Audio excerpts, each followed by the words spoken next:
Hallo julle, Ronel Botha hier. Ek wil graag met julle 'n bietjie gesels oor 1 Korintiërs 5. Ek het gisteraand bietjie gaan lees. Ek werk mos nou deur Korintiërs, so en gisteraand was dit weer vir my so 'n openbaring. Ek voel asof ek 'n hamerhou hier tussen my twee oë gekry het. Graag vir julle wys, hier staan in 1 Korintiërs 5. Kyk, is 1 Corinthians 5. Immorality defiles the church. Mense, toe ek net die hoofopskrif, daai opskrif lees, toe breek my hart amper in twee. Want waarvoor kom Jesus? Hy kom vir die kerk, hy kom vir die bruid. En Paulus skryf vir Korintiërs en hy sê, immorality defiles the church. Hy sê hier in daai eerste verse dat hulle doen die sonde, sexual immorality, wat nie eers genoem word onder die Gentiles nie, maar dit vind plaas in die kerk. En jy kan dalk nou vir my sê, ja, maar Korintiërs was deel van die Griekse nasie, en sexual immorality was daai tyd deel van dit en van daai, en hulle, dit is hulle maniere. Maar dan vra ek jou nou, staan net 'n bietjie stil, moenie dink as Ronel wat praat nie, gaan lees weer 1 Korintiërs 5. Ek weet nie baie nie, maar gaan vra 'n bietjie vir die Here, as jy 1 Korintiërs 5 lees. Wat gaan daaraan? Hoe lyk jou kerk? Hoe lyk jou kind se skool? Daai woordjie sexual immorality in Grieks is porneio. Nou, porneio, as ek vir jou sê, ag jou porneio, kan jy dadelik vir my sê, dit het iets met pornografie te doen. Ek hoef nie 'n taalkundige te wees om dit te kan uitlê nie. Nou, pornografie beteken nie net ek kyk na kaal vrouens op my rekenaar nie. Pornografie beteken ook wat gaan in my gedagtes aan. Hoe kyk ek na 'n vrou? Hoe kyk ek na 'n man? Ek noem nou 'n vrou want ek is nou maar 'n vrou so. En hy praat hier in die eerste vers van 'n man wat saam met sy pa se vrou is. So hy praat in die manlike vorm, maar dit beteken nie dat dit nie 'n vrou met vrouens ook kan gebeur nie. So dit gaan beide kante toe. Pornografie is erger, of sexual immorality is nie net in die huwelik waar mense rondloop nie. Dit gaan same-sex marriages, verhoudings, same-sex verhoudings, buiteegtelike verhoudings, jong dogtertjies wat verkragt word, jong seentjies wat verkragt word, wat gemolesteer word, enige iets wat in daai defiling kan gaan.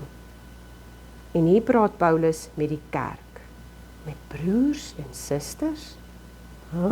Nee, dit het my werklik ontstel. Ek en my man het vanmôre gesit en praat daaroor, dat dis asof mense oor hierdie goed te praat, mense hoor dit, maar hulle slaan nie ag daarop nie. Jesus kom terug vir 'n bruid, 'n skoon gewaste bruid. Hierdie mense was gewas deur die bloed van Jesus, en Paulus waarsku hulle en hy sê, daar's sexual immorality onder julle. Gaan kyk hoe lyk ons kerke. Ek vra jou, moenie luister na my woord nie, gaan staan stil en gaan kyk hoeveel egskeidings is daar in die kerke. Gaan kyk hoeveel verkrachtings vind plaas in die kerke. Hoeveel jong kindertjies raak swanger, hulle het nog nie eens puberteit bereik nie. Wat gebeur? Wat doen die kerk daaromtrent? Wat doen ons daaromtrent? In hierdie gedeelte sê Paulus, in die laaste gedeelte sê hy hierso, for what have I to do with judging those also who are outside? Outside where? Outside the church. Do you not judge those who are inside? But those who are outside, God judges. Therefore, put away from yourselves the evil person. The evil person, dis jou broer en jou suster wat evil genoem word. Hy sê, God judge the world. Ons moet die kerk judge. Want as jou broer en jou suster, nou gaan ons terug na Matteus toe, wat sê, jy moenie oordeel, as jy nie met dieselfde oordeel geoordeel word nie. Dit is hoekom jou lewe moet skoon wees, dat as wanneer jy met jou broer praat oor sy sexual immorality, moet jy weet, hy moet met jou kan praat en jou lewe moet spreek van geregtigheid en reinheid. Paulus sê hierso, 'n versie wat ek dink baie mense nie mooi verstaan nie. With the power of our Lord Jesus Christ, deliver such a one to Satan for the destruction of the flesh, that his spirit may be saved in the day of the Lord Jesus Christ. The Lord Jesus, ekskuus. So met ander woorde, daai broer wil nie hoor nie. Werp hom uit. Sy liggaam kan maar swaar kry, solank sy siel, sy gees, solank sy gees net gered word. Nou sê ek vir myself, hoekom is daar so baie mense in die kerk wat sekere siektes het? Hulle kry swaar, en dan vra hulle vir die Here, maar hoekom Here, hoekom word ons nie gesond nie? Wat is in jou gedagtes? Waarna kyk jy? Wat laat jy toe in jou lewe? Dit maak 'n vesting in jou hart. Hy kom by vers 6 en hy sê, your glorying is not good. Hulle het nogal was baie trots daarop dat hulle al hierdie dinge kan doen, né? Die kerk. Nou deesdae, ek meen, mense gaan na dominees en pastore toe as hulle huweliksprobleme het en dan moet hulle hoor mense groei maar uit mekaar uit. Wat het van die verbond geword? Wat het van geword tot die dood ons skei? Wat het geword van is 'n koord wat 3 dubbel geweef is, ek, my man en my God. Dit word nie genoem nie. Ons laat hierdie goed toe in die kerk. Hy sê daar, therefore purge out the old leaven, that you may be a new lump, since you truly are unleavened. Toe gaan sit ek en dink oor hierdie geleven. Leaven is suurdeeg. Suurdeeg is waarvan ons brood maak, waarvan ons vetkoeke maak. Ons maak baie goed met suurdeeg. Maar in Paulus se tyd het die suurdeeg nie gelyk soos ons suurdeeg van vandag nie. Ons suurdeeg van vandag word kitsgis genoem. Alles is mos kits. Ons dink ons evangelie is ook kits. So kitssuurdeeg, ons gooi daai korreltjies in bietjie warm water en suiker, ons wag so rukkie en dan woeps, waps, daar's lekker suurdeeg. Nee, dis nie hoe dit in Paulus se tyd gewerk het nie. Suurdeeg het gewerk soos wat sourdough werk. Nou, ek weet nie almal van julle is bekend met sourdough nie, maar ek het so 'n jaar terug het ek begin om sourdough brode te bak. Ek het my eie plantjie gemaak en dit het my 'n tydjie gevat. Dis nie 'n ding wat oornag gebeur nie. Ek het hier vir julle 'n plantjie, my plantjie. Haar naam is Sarah. Dis Abraham se vrou. En as julle nou daar binne in kyk, gaan julle al die borrels sien. Dit is die gis. Nou Sarah is gisteraand gevoer en 'n ou klein bietjie. Sy was maar, ek dink ek het 5 gram gebere en haar toe gevoer. Hoe voer mense haar? Jy gooi meel en water. Ongeveer dieselfde hoeveelheid afhangende van hoe jy bak. Maar okay, goed. Kom ons sê vir argumentsonthaalwe 5 gram van daai suurdeeg startertjie. Dan gooi jy 5 gram meel en 5 gram water by en jy los hom tot môreoggend. As dit nou genoeg suurdeeg is vir jou om 'n brood te bak, dan bak jy die volgende dag die brood. Nou goed, daar sê dan nou, dit is hoe die suurdeeg lyk. Nou sê Paulus, that daai leaven, that you may be a new lump since you truly are leavened. Wat is die suurdeeg? Hy praat van 'n suurdeeg wat jou kan 'n klein bietjie maak 'n groot klomp meel weer aktief, as ek dit so kan sê. Paulus praat met die kerk. Hy praat met my en hy praat met jou. Hy sê, raak ontslae van daai klein bietjie gis. Hoekom sê hy dit?